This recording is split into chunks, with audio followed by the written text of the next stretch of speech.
हे बघा आम्ही काढलेले आंबे. विश्वास किती असतील रे आंबे तरी साधारण? हा 700-800 एवढे. इकडे काढलेले इकडे खूप आहे.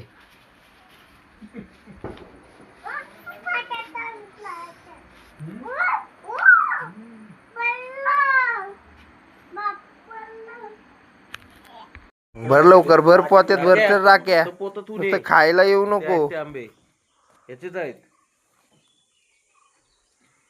हे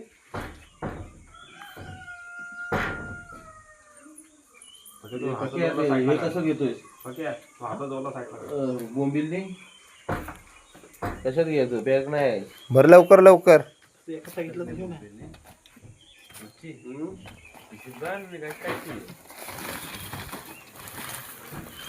तू का उभा राहिला? भर ना तू पण.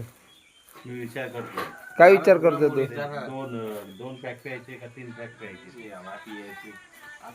आता तो बोलला म्हणून आठवण केलं. दाखवतो पहिला चढली या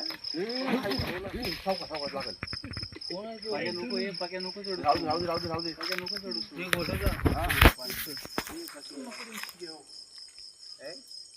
झुके काय नाही झाला.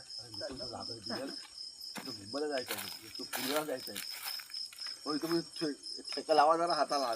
ते पक्या पडला ना लय व्याकार पडन रे. गेला तो काय गेला. लाईट बंद केलं अमोल. आता वाजले रात्रीचे 12:30 आणि आम्ही आता गावाकडे. आणि गावाकडचे रात्री 12:30 आणि आम्ही जाऊन आता दुसऱ्याच्या झाडाचे फणस चोरून आणलेले रात्री 12:30ला.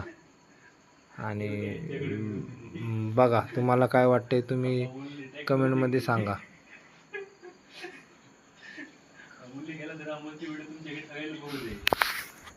कसं वाटते तो दुसऱ्याच्या रानातील तुम्हाला फणस चोरून? हा किती चोरलेत?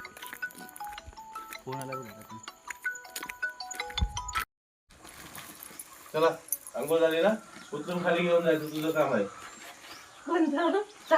केवढा येतो बघ, केवढा मोठा येतो. आणि नेलं तर डायरेक्ट गाडीत टाकून सगळे 3-3 पिशव्या घेऊन जा.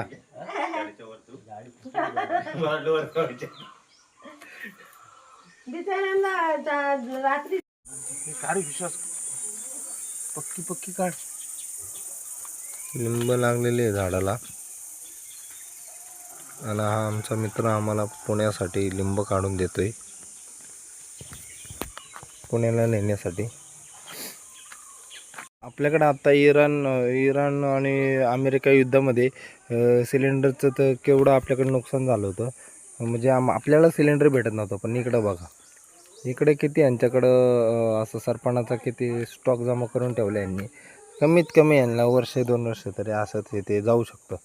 आणि म्हटलं तर हे जरी संपलं तरी ह्यांच्याकडे भरपूर असं साधनं आहे की त्यांना गॅस सिलेंडरची अशी त्यांना गरजच नाही आहे. इतकं सुंदर असं वातावरण यांच्याकडं खूप. इकडं पण खूप आहे.